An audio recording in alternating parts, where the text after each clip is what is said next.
Olá, tudo bem? Meu nome é Tairone e eu vou falar sobre os principais mecanismos de resistência a determinados antimicrobianos das principais espécies dos estreptococos. Historicamente, a penicilina era o tratamento de escolha para doenças pneumocócicas. Entretanto, em 1977, pesquisadores da África do Sul relataram o isolamento de cepas de S. pneumoniae resistentes a múltiplos antimicrobianos, incluindo a penicilina, aumentando drasticamente a partir de 1990. Atualmente, a resistência à penicilina é observada em pelo menos metade das cepas isoladas nos Estados Unidos e em outros países. O S. pneumoniae não produz a enzima beta-lactamase. A sua resistência à penicilina está associada à redução da afinidade do antimicrobiano com as proteínas ligadoras de penicilina, PPB, presentes na parede celular bacteriana. As alterações dos alvos de atuação da penicilina são resultantes de mutações cromossômicas, as quais se disseminam rapidamente pelo processo de transformação genética intra- e interespecífica. O pneumococo é uma bactéria naturalmente transformável, permitindo a disseminação dos genes de resistência sem a necessidade de vetor ou contato físicos. São definidos dois grupos de estreptococos resistentes às drogas: o PRSP, que são resistentes à penicilina, e DRSP, que é resistente a múltiplas classes, com resistência total ou intermediária à penicilina associada a pelo menos um agente antimicrobiano de outra classe. Inclusive, os pneumococos isolados da África do Sul mostravam resistência múltipla, não sendo também sensíveis ao clorofenicol, tetraciclinas, eritromicina e clindamicina. A resistência à eritromicina, antibiótico dos grupos de macrolídeos, é devido à modificação do ribossoma bacteriano, com redução da afinidade ao antimicrobiano, e também pela presença de um sistema de efluxo para a retirada das drogas do citoplasma do micro-organismo.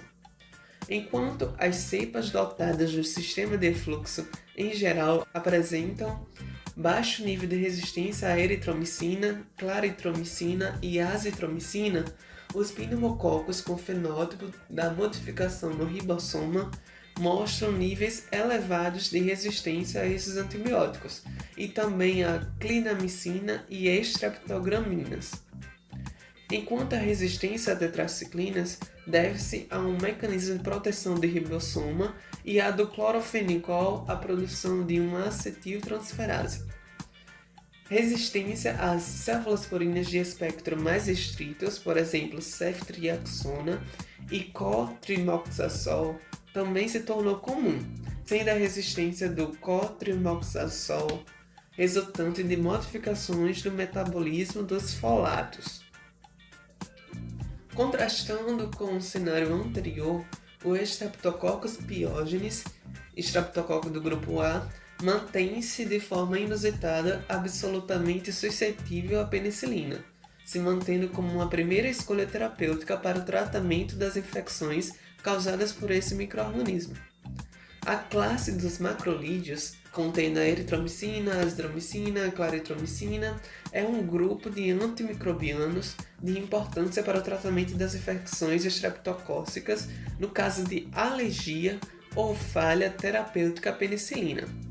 Contudo, recentemente foram descobertas cepas de Streptococcus pyogenes que são resistentes aos macrolídeos, licosamidas e streptograminas B.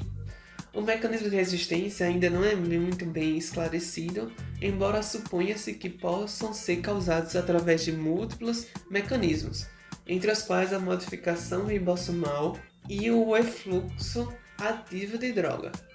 A suscetibilidade do S. pyogenes aos macrolídeos tem oscilado em diferentes regiões do mundo e está vinculado especialmente ao uso abusivo destes fármacos na terapêutica. Apesar da total susceptibilidade do streptococo do grupo A à penicilina, alguns relatos de falha terapêutica já foram reportados. Uma das possíveis explicações é a de que algumas linhagens possuem a capacidade de internalização em células epiteliais. Como sabe-se, a penicilina não penetra em células eucarióticas e, desta forma, a internalização proporciona ao micro-organismo um nicho de sobrevivência. Cepas que contêm os genes de adesina e ivasina são responsáveis pela falência na erradicação do estreptococo do grupo A após tratamento com penicilina e contribuem para a manutenção do estado do portador e recorrência da infecção estreptocócica.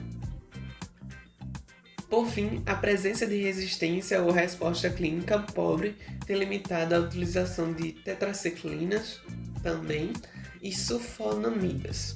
E em relação ao Streptococcus agalati, a resistência aos macrolídeos, clindamicina, gentamicina e tetraciclinas é bastante comum. Por fim, devemos comentar a existência de uma resistência induzida a clindamicina e eritromicina, comum aos Streptococcus pneumoniae, Streptococcus do grupo Viridans e Streptococcus beta-hemolíticos, onde ocorre a produção da enzima 23S-RNA adenilmetilase, levando a uma modificação estrutural do sítio de ação da porção 23S do RNA ribossômico do ribossomo bacteriano, impedindo a ligação destes agentes ao seu local de ação. Essa situação é denominada fenótipo MLSB. A resistência MLSB pode ser constitutiva ou induzível. Na expressão induzível, o micro-organismo pode apresentar resistência à eritromicina e falta sensibilidade à clindamicina. Na constitutiva, a resistência à eritromicina e clindamicina é detectada no teste de sensibilidade. O teste utilizado na detecção dessa resistência é o teste D. Esse teste tem como finalidade avaliar o tipo de fenótipo MLSB, se é constitutiva, que dá teste D negativo, ou induzível, que dá teste D positivo. Quando a resistência for induzível, tanto a clindamicina quanto a eritromicina devem ser reportadas como resistentes, independente do resultado do antibiograma.